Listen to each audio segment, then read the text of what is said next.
welcome back. So car manufacturers, they make very good looking cars sometimes. But let's face it, the majority of the cars out there look a bit forgettable. They're just meh. The ones that you drive past and you wouldn't notice that it's your friend, even though they've beeped, because it just looks like there's so many of them and it looks boring.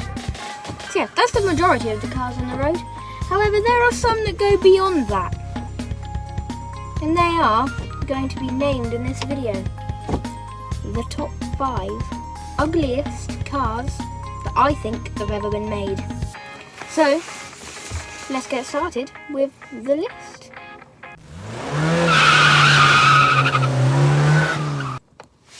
So the cars that I mention aren't going to be in any particular order or anything because, to be fair, a lot of the ones that I'm saying are equally bad looking. Anyway, let's get started. And first up is the Kia Soul, the new Kia Soul. The old Soul, this is quite a controversial car, the old Soul, but I thought it was ugly. I always thought that the Soul was ugly. I thought it looked like a Nissan Cube with a few extra curves and uglier lights and other uglier features.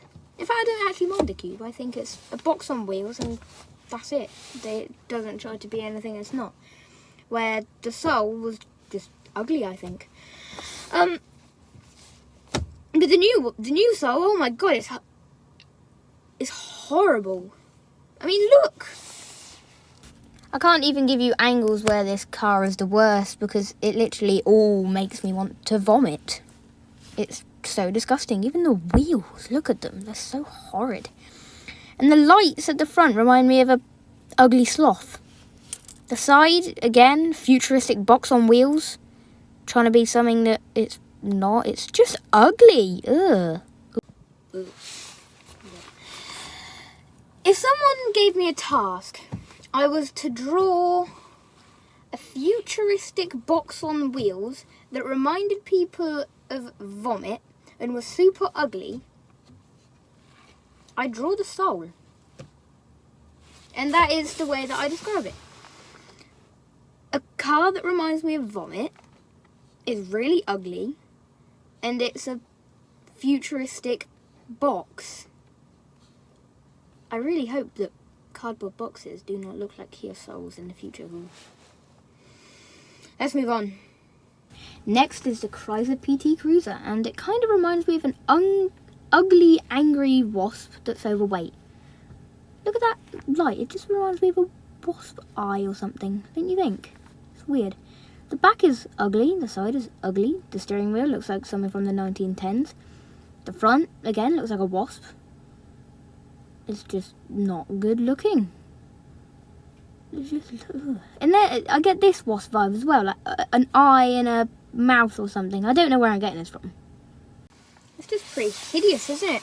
I don't know where I'm getting this wasp thing from. I just think it looks like the vehicular form of a cartoon wasp that's angry and has had a bit too much on the Sunday roast. Don't know where I'm getting that from. It is an ugly car though. Right, let's move on to the next one, which is the Fiat Multipla. Here's a quick look. From the front it looks like a double-chinned car. From the side it looks like a Scenic with an added bit on the end. And then from the back it looks like a deformed 2007 Megane, which is ugly enough in itself. I actually do call the Multipla a double-chinned car. I don't mind the bit that has like that first bit and then the second bit. It's just the way that they've done it, like the size and the lights, all of it. It's just, ugh. It's actually quite a shame that the Multipla was so ugly because apart from that, it's really practical. It was reliable as well, and it was great for getting a wheelchair in and out of. Shame it was so ugly. Right, let's move on to the next car, which is the Toyota Mirai. Let's take a look at this. It's basically a hydrogen-powered Prius, really, that costs about £8 million more. It's very expensive, the Mirai. New is about £66,000. let's have a look at some pictures. The Prius is ugly enough in itself. It's over-designed and hideous. But the Mirai is even worse. From that side profile that you saw a minute ago, it's got too many curves and stuff, and it's just ugly. From the back you saw, it's horrible with two separate lights that look like one.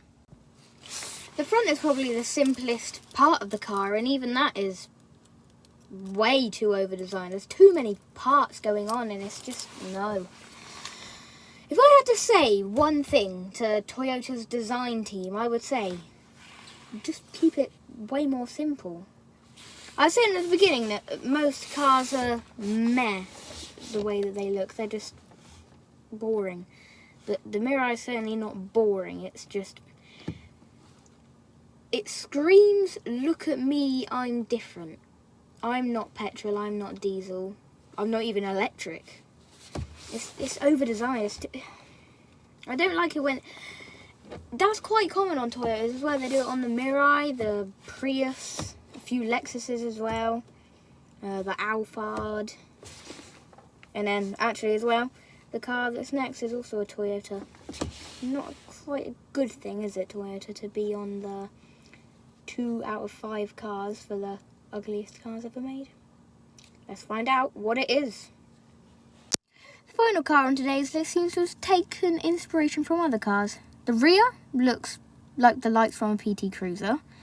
The side to rear profile looks like a mixture of a Nissan Cube, Alphard and Soul. The front just looks like some cheap rip-off brand that's trying to mimic something like SsangYong.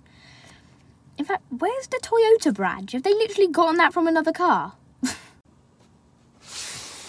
Seriously, Toyota, what is with the front end? It's pure ugly and looks cheap.